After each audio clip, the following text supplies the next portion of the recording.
In the frigid winter of 1944, the fate of World War II teetered on the edge of a dense Ardennes forest. Could a desperate gamble by Nazi Germany reverse the tides of war? Or was the Battle of the Bulge the final chapter in their downfall? As 1944 drew to a close, the gears of war had ground Germany to a point of desperation. The Third Reich, once stretching across much of Europe, now saw its borders shrinking under Allied advances. From the east, the relentless push of the Soviet forces after their triumph in Operation Bagration during the summer had devastated the German Army Group Center. Meanwhile, in the west, after the successful Allied landings in Normandy, American, British, and Canadian forces had liberated Paris and were advancing towards the Rhine. The German war machine was faltering, crippled by crippling fuel shortages and a dire lack of raw materials, consequences of sustained Allied bombings and the loss of resource-rich territories. The strategic situation for Germany in late 1944 was grim. The Allied forces had established formidable beachheads in Western Europe, and the Soviet juggernaut loomed large from the east. The German High Command, fully aware of their dwindling resources and the growing strength of their enemies, was pressed into action out of sheer necessity. Albert Speer, the Reich Minister of Armaments, had starkly highlighted the severity of the situation in a report to Hitler, detailing that the German war effort could sustain itself for perhaps another year if immediate action wasn't taken. Amidst internal turmoil and external pressures, the German leadership, emboldened yet desperate, hatched a plan to shift the war's momentum.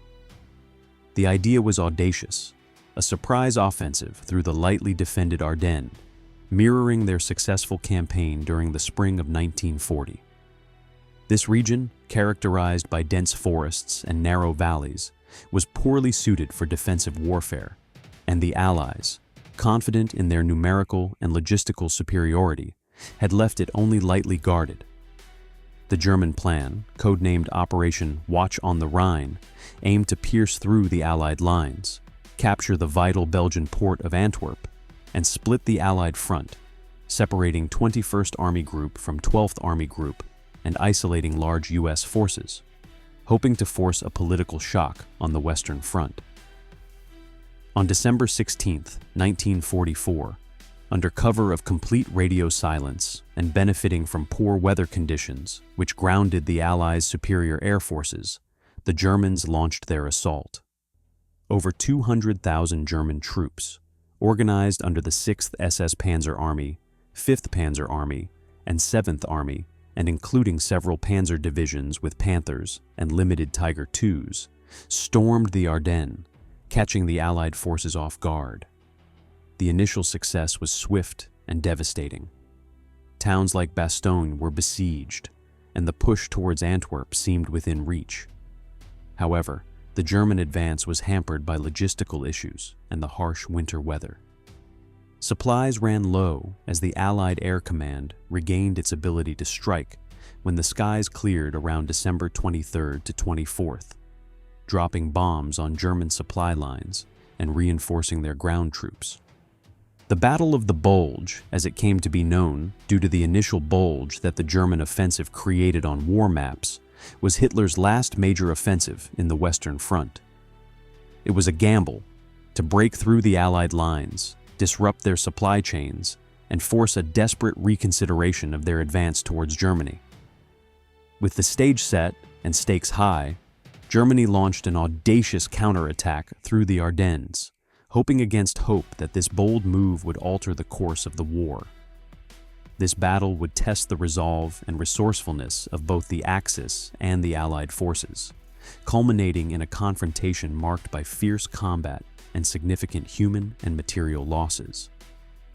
As the Allies regrouped and responded, the outcome of this decisive encounter would ultimately signal the beginning of the end for Nazi Germany in World War II. Amidst falling snow and fading hopes, Hitler orchestrated what he believed to be a war-turning strategy. As 1944 waned, Germany's military predicament grew dire, with Allied forces pressing in from all sides. In a high-stakes bid to reverse his fortunes, Hitler planned a massive offensive to disrupt the Allied lines, recapture critical supplies, and shatter enemy morale. This operation, later known as the Battle of the Bulge, was Hitler's attempt to seize control of the war's narrative through a bold and unexpected maneuver. The strategic objectives of the operation were ambitious. Hitler aimed to pierce the Allied front in the Ardennes forest, a lightly defended sector, then push through to Antwerp. Capturing this crucial port would sever the Allies' supply lines and divide their forces in two, separating 21st and 12th Army groups, potentially forcing a negotiation on terms favorable to Germany. The plan required absolute secrecy and swift execution. It was a gamble of the highest order, reflecting Hitler's desperate circumstances and his refusal to capitulate or consider a strategic withdrawal. Preparation for the offensive was intense. Codenamed Operation Watch on the Rhine, planning began in September 1944, with meticulous attention to detail. German commanders gathered divisions, often at great risk, reallocating resources from quieter sectors and camouflaging their intentions under the guise of a defensive realignment. The Germans amassed a striking force that included several panzer divisions equipped with the latest tanks, such as the formidable Panther and Tiger II models, whose weight and fuel demands often limited mobility over fragile bridges. The Luftwaffe, though diminished, was ordered to support the offensive, marking a significant, if temporary, resurgence in German air power. Hitler's insistence on secrecy and surprise was paramount. Communications were restricted, and movements were conducted under the cover of darkness. The offensive's timing was strategically chosen, mid-December, typically marked by poor weather, which the Germans hoped would neutralize the Allies' air superiority. Moreover, the element of surprise was critical. The Ardennes had been the site of a successful surprise attack during the 1940 campaign against France, and Hitler was betting on a repeat of this earlier success. As German tanks rolled into the foggy Ardennes on December 16, 1944, the element of surprise was initially on their side. The initial attacks caught the Allied forces off guard, leading to disarray within their ranks. The Germans made significant early gains, exploiting the shock of their assault and the difficult terrain, which hampered the Allies' more mechanized units. However, the operation's scale and the sheer audacity of Hitler's plan soon became apparent. The gamble for a quick, decisive victory depended on several critical factors aligning perfectly, including the continued poor weather and the lack of a coordinated Allied response in the crucial early days. Inside the German High Command, there were divergent views about the feasibility of the offensive. While some officers were invigorated by the return to an aggressive strategy, others were skeptical, viewing the operation as a colossal risk given Germany's dwindling resources and the growing might of the Allied forces. The plan's success hinged not only on military execution, but on achieving a psychological victory, demoralizing Allied troops and undermining the unity of the Allied command. In summary, Hitler's decision to launch the Battle of the Bulge was rooted in a complex mixture of strategic desperation and tactical audacity. It reflected his belief in the decisive, war-turning power of a single, bold strike, a hallmark of his earlier military successes. However, as history would show, this massive gamble in the winter of 1944 would not yield the turnaround in fortunes that Hitler so desperately sought. Instead, it would come to symbolize the limits of his strategic grasp at a time when the war's momentum had irrevocably turned against Nazi Germany.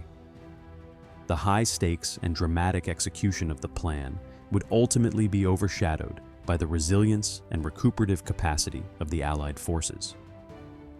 With a sudden onslaught in the early hours of December 16, 1944, the German forces launched an audacious assault that carved a bulge into the Allied front lines in the Ardennes, catching the defenders off guard. The surprise was complete as the Germans capitalized on adverse weather conditions, which grounded the Allies' superior air forces. The German plan, devised in secrecy, saw the deployment of over 200,000 troops, including elite SS Panzer divisions that pushed through the dense, snow-covered forest, aiming to capture the vital Belgian port of Antwerp and split the Allied forces in two.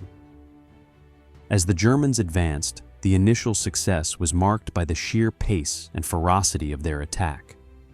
Utilizing a mixture of brute force and intricate maneuvers, German units such as the 5th Panzer Army spearheaded the assault, breaking through American lines with a combination of infantry and armored units.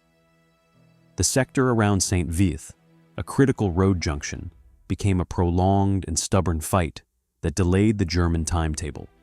Under mounting pressure, U.S. forces evacuated the area on December 21st. Similarly, the capture of Bastogne was a primary objective due to its strategic network of 7 major roads. The town was encircled beginning December 20th, its defenders subjected to relentless assaults and artillery bombardment, but Bastogne never fell and would be relieved on December 26th by elements of the U.S. 4th Armored Division from Patton's 3rd Army. The Allied response was hampered by a mix of surprise, logistical challenges, and the harsh winter conditions, which rendered their air superiority useless and disrupted communication lines. Initially, the Allied command under General Eisenhower misjudged the scale of the offensive, considering it a mere diversion rather than a major German operation.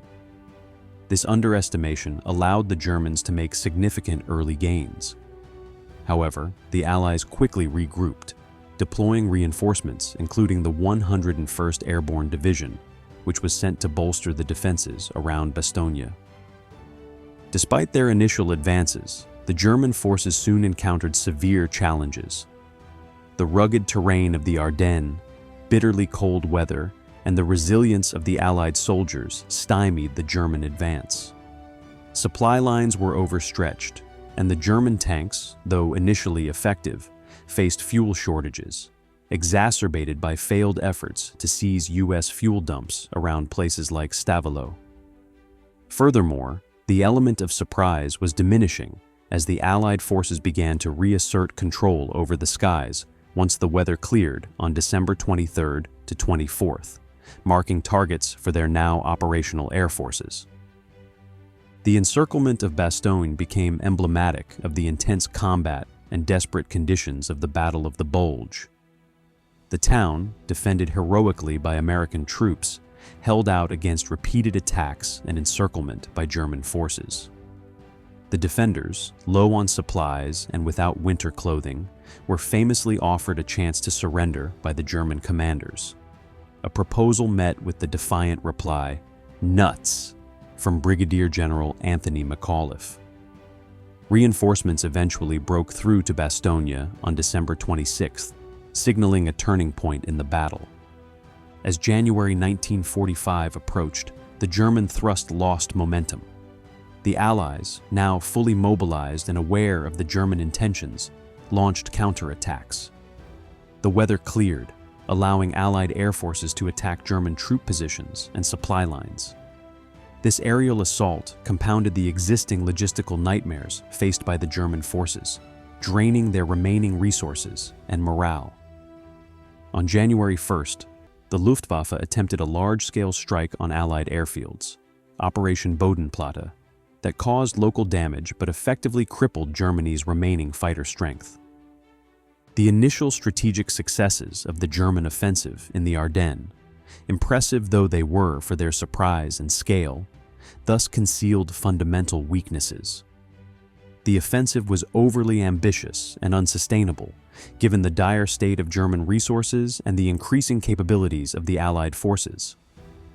As the battle wore on, the German forces found themselves fighting not just the Allies, but also the limitations imposed by their own overextended supply lines and the relentless winter. The Battle of the Bulge, rather than turning the tide in favor of Germany, became a stark illustration of Hitler's declining strategic acumen and the indomitable resilience of the Allied forces in the face of adversity. As the battle wore on, the weight of Allied industrial might and tactical ingenuity began to tilt the scales. The Germans, having launched their offensive under the cover of winter and surprise, initially made significant inroads against the Allies. However, as the days turned into weeks, the harsh realities of warfare in the Ardennes during winter began to set in.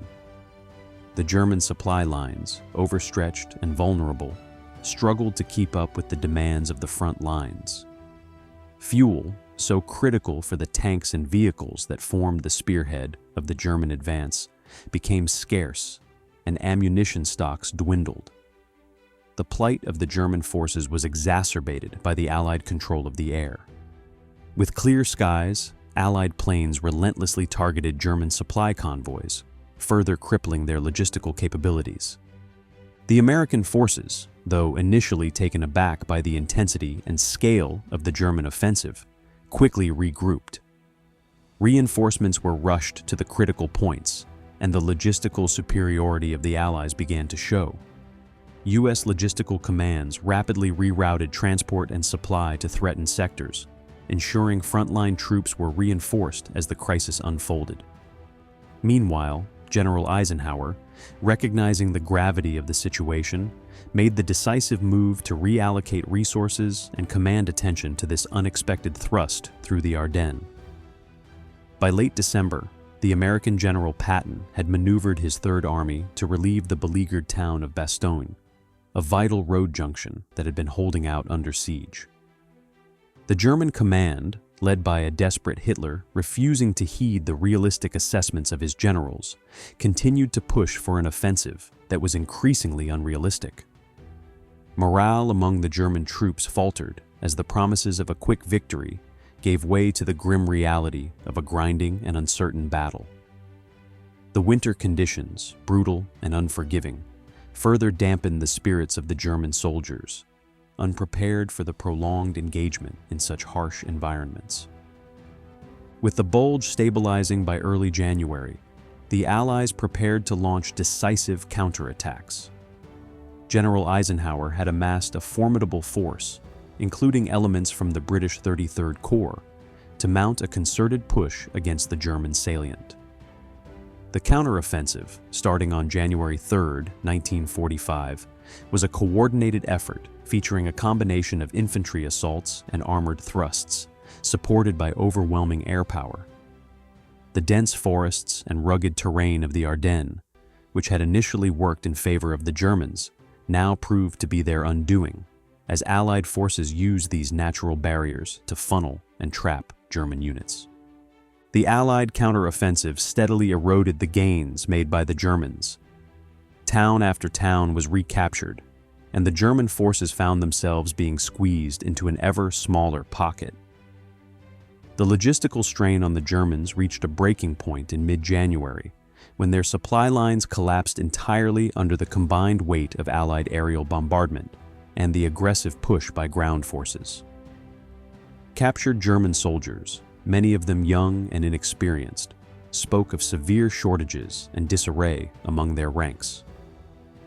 By late January, it was clear that the Battle of the Bulge was a catastrophic blunder for Germany.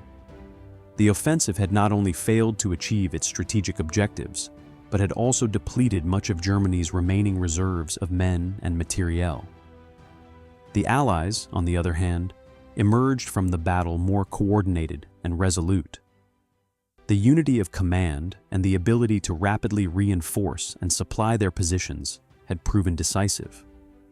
This battle not only marked the end of Germany's ability to launch any significant offensive operations in the West, but also highlighted the declining strategic capabilities of a regime that was inching ever closer to its ultimate downfall. Thus, the Battle of the Bulge stands as a pivotal moment in World War II, where the tide turned irreversibly in favor of the Allies. The Battle of the Bulge ended not with a dramatic reversal of fortunes, but with a reaffirmation of the inevitable. This last major Nazi offensive had drained considerable resources, only to culminate in a significant Allied victory that underscored the diminishing war capabilities of Germany. The immediate aftermath revealed staggering losses on both fronts. Estimates vary, but the Germans lost on the order of 80,000 to 100,000 men, including many irreplaceable, experienced soldiers, alongside hundreds of tanks and aircraft that were critical in the defense against the advancing Allies. The Allies, while sustaining approximately 90,000 casualties, with about 19,000 killed, could better absorb these losses given their superior resources and manpower. The echoes of the battle reverberated far beyond the snowy fields of the Ardennes. In tactical terms, the German push caused a temporary disruption in the Allied advance, but failed in its strategic objectives of capturing Antwerp and splitting the Allied forces. Furthermore, the operation exhausted Germany's armored reserves and significantly depleted their air strength at a critical juncture. This battle effectively eroded the German ability to defend against subsequent Allied offensives. As the Allies recovered, they pressed their advantage, with the U.S. Third Army under General Patton pivoting to strike the southern flank of the German Bulge, while the British and Canadians launched a new offensive in the north. The counteroffensive pushed German forces back, and by late January 1945, the original front lines were restored. This failure to change the war's direction had a profound effect on German morale and strategic planning. Hitler's gamble had failed, leaving the German military markedly weaker in the face of the Allied onslaught. The strategic implications of the Battle of the Bulge for the remainder of World War II were profound. With German defenses faltering, the Allies were able to resume their offensive along the Western Front. By March 1945, the Allies had crossed the Rhine, and with Soviet forces pushing from the east, Germany was being squeezed from two sides. These movements hastened the collapse of the Third Reich, with Berlin falling by early May and the unconditional surrender of Germany soon after, on May 8, 1945. From a broader perspective, the Battle of the Bulge represented a critical turning point in the European theater of World War II. It was the last major offensive operation the Germans were able to mount in the West, showcasing the severe limitations in their strategic capabilities as the war dragged on. It also highlighted the resilience and tactical superiority of the Allied forces, who, despite the surprise and the initial setbacks, managed to regroup, repel the German advance, and turn what could have been a desperate situation into a decisive victory. The battle also had significant ramifications in terms of post-war military strategy and memory. It became a symbol of American tenacity and resilience, celebrated in popular culture and commemorated on anniversaries. Monuments and museums, such as the Bastogne War Museum in Belgium, continue to educate and remind visitors of the harsh conditions, strategic decisions, and brutal fighting that characterized those winter weeks. In conclusion, while the Battle of the Bulge did not bring the war to an end by itself, it marked the last major offensive attempt by Nazi Germany. The failure of this operation hastened the end of the war in Europe, contributing significantly to the Allies' ultimate victory. Its legacy, marked by tales of bravery, strategic gambles, and harsh winter warfare, continues to be studied by historians and military strategists, serving as a stark reminder of the costs of war and the price of freedom. Though it began as a bold strike to disrupt the Allies and reignite hope for Germany, the Battle of the Bulge ultimately exemplified the resilience and strategic superiority of the Allied forces, sealing the fate of Nazi Germany in the annals of history. If you enjoyed this story, subscribe for more World War II history. Thanks for watching.